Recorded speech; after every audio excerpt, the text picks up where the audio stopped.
नमस्कार दोस्तों, मैं आर्यन शर्मा और आप लोग देख रहे हैं आर्यन ऑनलाइन क्लासेस। तो फ्रेंड्स, आज का वीडियो है कक्षा 10वीं के हिंदी का वर्णिका भाग 2 अध्याय 5वां, जो अंतिम अध्याय वर्णिका भाग 2 का अंतिम अध्याय 5वां अध्याय धरती कब तक घूमेगी। फ्रेंड्स, इससे पहले जितने भी अध्याय है सभी अध्याय का कंप्लीट वीडियो बन चुका है। अगर आप लोग नहीं देखे हैं तो जरूर जाके देख लें। साथ ही हम आपको बता दें, गोधोली भाग 2 हिंदी में जितने भी अध्याय है सभी अध्याय का कंप्लीट वीडियो बन चुका। अगर नहीं देखे हैं तो वो भी आप लोग देख सकते हैं। इसी वीडियो के नीचे डिस्क्रिप्शन बॉक्स में लिंक दे देंगे।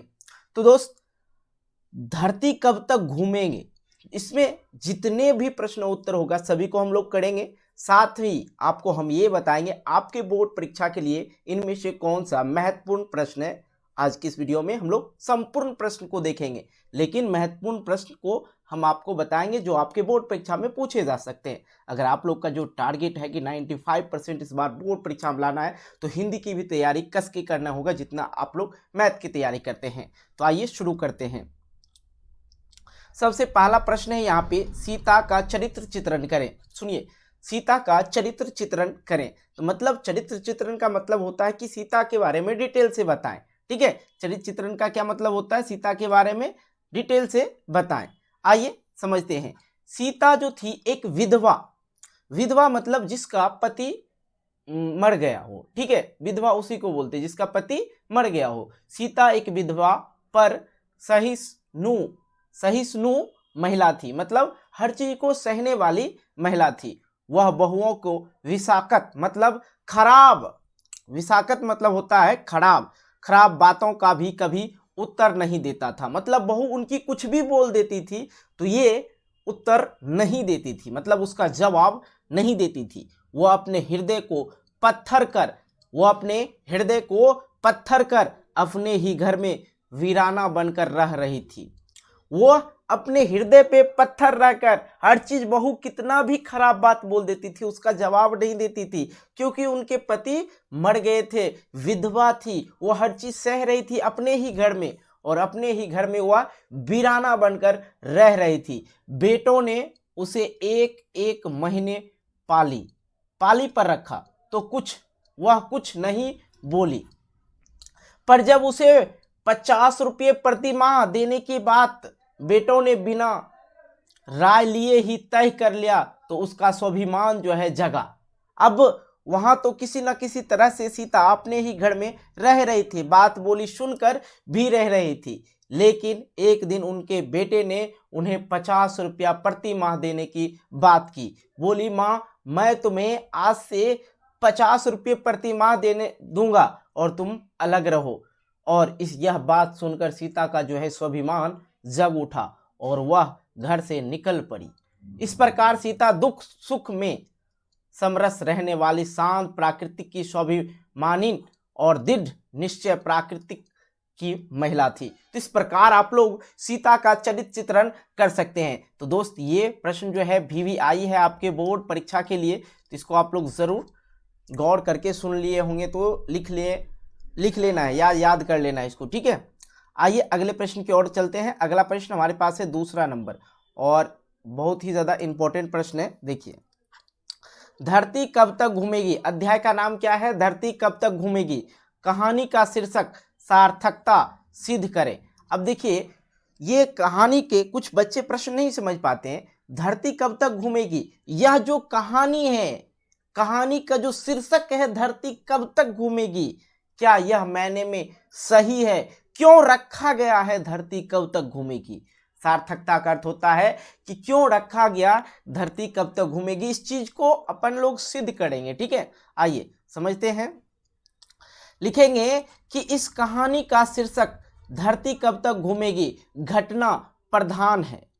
सीता अपने बेटों और उनसे अधिक बहुओं का विष सहते सहते परेशान हो जाती है। उसे अपना पूर्व का जीवन स्मरण हो जाता है। उसने आकाश की ओर दृष्टि उठाकर देखी और फिर पृथ्वी की ओर देखकर महसूस किया कि पृथ्वी और आकाश के बीच घुटन भरी हुई है। 2 रोटियां ही सब कुछ नहीं है, इनके अलावे भी तो कुछ है। और वही अलावे इच्छाएं थी, उनकी इच्छाएं थी, अलावा वाली क्या थी, इच्छाएं थी, तो दुख भोगने के बाध्य करती थी। सीता को आशा है कि धरती घूमेगी, सीता आशा कर रही थी धरती घूमेगी, पर कब तक घूमेगी। अतः यह शीर्षक सार्थक है, क्योंकि सीता बहुत ही ज़्यादा दुख सह रही थी अपने ही घर में। अपने बेटे की बात सुन सुनकर तो उन्हें दुख होता ही था, लेकिन उससे भी अधिक उनकी बहू बहुत ही खराब, बहुत ही निगृहित बात बोल के उन्हें और भी दुखी करती थी। तो सीता ये सोचती थी कि भाई धरती और आकाश में बहुत दूरियां हैं, बहुत दूरियां हैं। फिर वह महसूस करती थी कि ये आकाश और पृथ्वी के बीच की घुटन भरी है, उसमें जी रहे हैं जो हम लोग। तो सीता को लग रहा था पृथ्वी और आकाश के बीच जो दूरी है उसमें हम लोग जी रहे हैं, तो उसमें उनको लग रहा था हम घुटन भरी हुई है, 2 रोटियां ही सब कुछ नहीं है, उनके अलावे और भी इंसान की इच्छाएं होती है। तो दुख भोगने के बाध्य करती थी। सीता की आशा था कि धरती घूमेगी, पर कब तक घूमेगी ये, ठीक है, तथा शीर्षक ये सार्थक है। आइए अगला प्रश्न को करते हैं। अगला प्रश्न हमारे पास है 3 नंबर। इस समय उसकी आंखों के आगे ना तो अंधेरा था और ना ही, फिर से समझेंगे इस कहानी, इस समय उसकी आंखों के आगे ना तो अंधेरा था और ना ही उसे धरती और आकाश के बीच घुटन हुई। सो प्रसंग व्याख्या करें, ठीक है। चलिए ये प्रश्न भी VVI है, जो प्रश्न है VVI उस पे हम लिख रहे हैं VVI, ठीक है। प्रस्तुत पंक्तियां सिद्धस्त कथाकार शावर दैया। अब देखिए धरती कब तक घूमेगी कौन लिखे थे, शावर दैया, याद रखेंगे क्योंकि ये भी प्रश्न आप लोग को ऑब्जेक्टिव टाइप में पूछ दिया जाता है। लेखनी से स्युत धरती कब तक घूमेगी, कहानी से उद्धत है बेटे और बहुओं के विशाकत। देखिए अब बेटे और बहुओं के विशाकत मतलब होता है विष भरी बातें, विष भरी मतलब बिल्कुल जहर वाला बात बोलना, खराब बात बोलना। कहते हैं कि भाई ये जहर वाला बात है, जहर के तरह उगलती है, विष उगलती है, ठीक है। वातावरण में रहते सीता प्रायः अर्ध विक्षुब्ध हो चुकी थी, ठीक है। उसे धरती और आकाश सुकंचित दिख पर रहे थे, क्योंकि मन का भाव ही मनुष्य का बाह्य प्राकृतिक में देखता है। घर के घुटन ने उसे मानसिक अस्वस्थ बना दिया था। महीने महीने पाली बदल कर तो उसने 5 वर्षों तक लंबी अवधि काट दी, पर 50 रुपये प्रति व्यक्ति माह देने की बात से वह तिलमिला उठी और कठोर निर्णय ना लेते हुए अपने कुछ फटे पुराने कपड़े लेकर उस घुटन भरे घर से तरके निकल पड़ी। इस समय मन शांत और हृदय उद्वेग राहत था। उसकी आंखों के आगे ना अभी ना तो अंधेरा था और ना धरती आकाश के बीच घुटन। उसका मन जैसे शांत और निर्मल हो गया था। प्राकृतिक भी वैसी ही दिख रही थी। जब बेटे बोले कि भाई अब तुमको 50 रुपया प्रति माह दिया जाएगा, उसी में खाना पीना रहना सब चीज करना होगा और खाना खुद से बनाना होगा।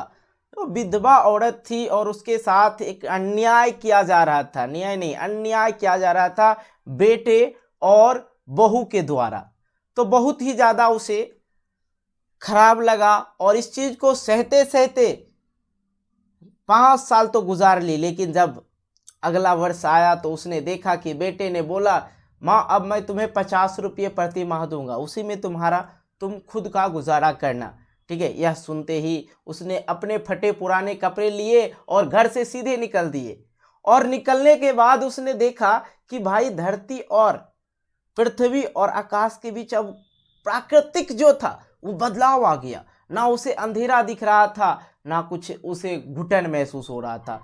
बस बिल्कुल वो शांत लग रहा था कि हम शांत हैं, क्योंकि अब किसी के उनके ऊपर बोलना, विषावक्त बात बोलना, मतलब जहर वाली बात बोलने का तो नहीं मिलेगा। वह घर से निकल पड़ी थी।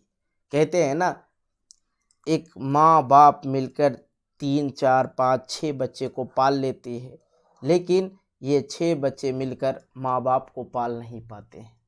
तो कुछ चलिए आगे देखते हैं, ये चीज़ आप समझ सकते हैं मैंने क्या बताया। अब देखिए यहाँ पे सीता क्या सोचकर घर से निकल पड़ी।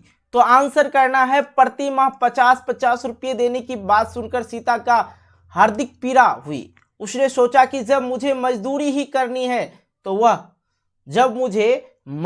करनी है तो कहीं भी कर लूंगी और रोटी खा लूंगी। यही सोचकर घुटन में घर से निकल पड़ी।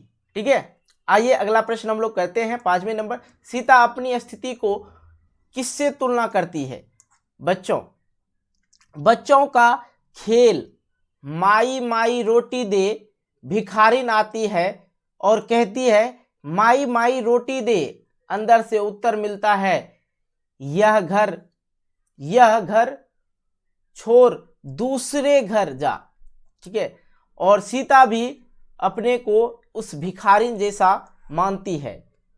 इसे भी महीना पूरे होते ही वह आदेश सुनाई देता है। देखिए फिर से समझिए, प्रश्न को यदि नहीं समझेंगे तो फिर दिक्कत होगी। तो सीता अपनी स्थिति किससे तुलना करती है? सीता अपने आप को किससे कंपेयर कर रही है, तुलना कर रही है। ठीक है, तो बच्चों का एक खेल था, माई माई रोटी दे, भिखारन आती है। जब भिखारन या भीख मांगने वाले कोई आते हैं दरवाजे पे तो कहते हैं माई माई रोटी दे। ठीक है, और कहती है माई माई रोटी दे, लेकिन अंदर से उत्तर मिलता है, अंदर से घर वाले जवाब देते हैं यह घर छोड़ दूसरे घर जा। सीता भी अपने आप को भिखारन जैसी मानती थी। इसे भी महीना पूरा होते ही वह आदेश सुनाई देता था। क्या? आइए अगला प्रश्न हम लोग कर लेते हैं, 6ठा नंबर। और 6ठे नंबर है कि सीता अपने ही घर में क्यों घुटन महसूस करती थी? अरे भाई, मैंने पहले ही बताया कि सीता अपने ही घर में बेटा और बहू की विषाक्त मतलब जहर वाली बात सुनकर वह घुटन महसूस कर रही थी। ठीक है, तो फिर से आप लोग इसमें आंसर करना है आप लोग को क्या, कि सीता जो थी विधवा होने के बाद बेटे और बहुओं से उपेक्षित हो गई। बात बात पर उसे मात्र 2 रोटियों के लिए उसे ताना सुनना पड़ता था। इससे वह सर्वदा अपमानित महसूस करती थी। उसे लगता था कि धरती आकाश सिमटकर बहुत छोटा हो गया। इसलिए सीता अपने ही घर में घुटन महसूस करती थी। इस प्रकार लिखेंगे। आइए 7वें नंबर प्रश्न को करते हैं। पाली बदलना, इससे पहले हम आपको बता दें ये प्रश्न जो है आपके लिए भी आई है, हो सकता है आपके बोर्ड परीक्षा में पूछा जा सके। ठीक है, देख लेना। पाली बदलने पर बच्चों की खुशी, माता पिता की नाखुशी के कारण क्या था? यहाँ पे नाखुशी होना चाहिए। माता पिता की नाखुशी का कारण क्या था? नगर शीर्षक कहानी के आधार पर बताएं। अब देखिए भैया, इससे पहले हम नगर कहानी पढ़ाए थे 4थे नंबर में। ठीक है, और ये 5वां अध्याय अंतिम अध्याय है। यहाँ पे कह रहा पाली बदलने पर बच्चे की खुशी और माता पिता की नाखुशी का क्या कारण था? नगर कहानी के आधार पर बताए। तो समझिए, बच्चों के निष्कुल हृदय में अपनी दादी के लिए प्यार है, अतः पाली बदलने पर बच्चे हर्षित होकर उसके पास आते हैं और कहते हैं दादी जी, कल से आप हमारे घर खाना खाएंगे, हम साथ साथ खाएंगे। बच्चों के लिए दादी की सानिध्य और प्यार आनंददायक थी, अतः वह खुश होते पर उस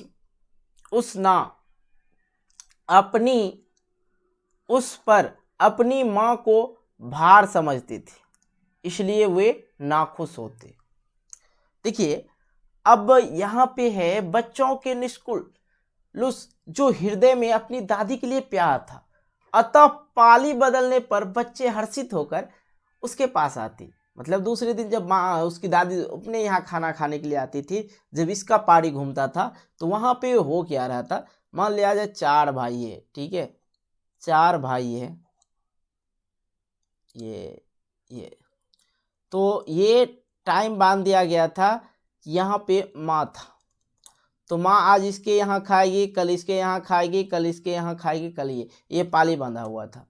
तो बच्चे जो है दादी से बहुत प्यार करती थी, पाली बदलने पे बच्चे जो है खुश हो जाते हैं। हर्षित का मतलब क्या होता है, खुश होकर उसके पास आती माँ दादी के पास और कहती दादी जी कल से आप मेरे घर पे खाना खाएंगे, हम साथ ही साथ खाएंगे। बच्चों के लिए दादी का सनंद और आनंद प्यार आनंददायक था, ठीक है, वे खुश होते, पर माँ को क्या समझता था, भार समझता था, इसलिए वे नाखुश हो जाते थे। लेकिन इसके जो बेटे थे, बेटे अपने ऊपर माँ को क्या समझते थे, भार समझते थे, और यह देखकर माँ जो है क्या होती थी, नाखुश हो जाती थी, ठीक है। बेटे पोते से तो उसे खुशी मिलती थी, लेकिन माँ उसके बेटे नाखुश कर देती थी।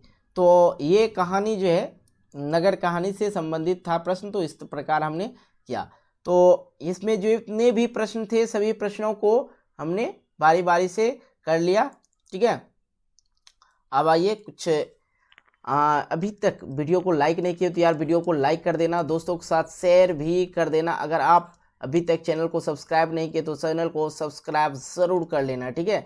तो चैनल को जल्दी से सब्सक्राइब कर लें, एक लाइक करने में कुछ जाता नहीं भाई, लाइक कर लेना है, दोस्तों के साथ व्हाट्सएप ग्रुप में शेयर कर दें और सब्सक्राइब ज़रूर कर लें। अगर इतना काम करते हैं तो आप लोग को मैं बता दूं, इसी वीडियो के नीचे डिस्क्रिप्शन बॉक्स में आप लोग को एक लिंक मिलेगा, फ्री लिंक मिलेगा, कहीं कोई दिक्कत नहीं। आप या तो टेलीग्राम चैनल ज्वाइन कर सकते हैं। टेलीग्राम चैनल में क्या होगा, आप लोग को जितने भी PDF चाहिए, इसका जितना भी PDF है सारा का सारा PDF आप लोग को बिल्कुल फ्री में दिया जाएगा, जो कि आपके बिहार बोर्ड एग्जामिनेशन के लिए बहुत ही ज़्यादा लाभदायक होगा।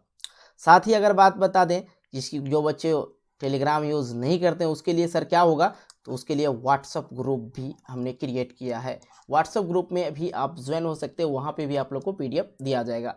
साथ ही अगर बात बता दें, अगर आप लोग अभी तक हमारे इंस्टाग्राम को नहीं देखे हैं, अगर आप लोग को किसी भी बच्चे को पर्सनली बात करना हो मेरे से, ठीक है, तो इंस्टाग्राम पे भी जाके फॉलो कर सकते हैं। इंस्टाग्राम ID होगा Aryan online classes, without space without point, ठीक है, आर्यन ऑनलाइन क्लासेस। तो आइए इस वीडियो को यहीं पे हम लोग अब समाप्त करेंगे, और भाई एक लाइक ज़रूर कर देना। मिलते हैं एक नए वीडियो को लेके, तब तक के लिए बाय, जय हिंद, जय भारत, टेक केयर, गुड बाय।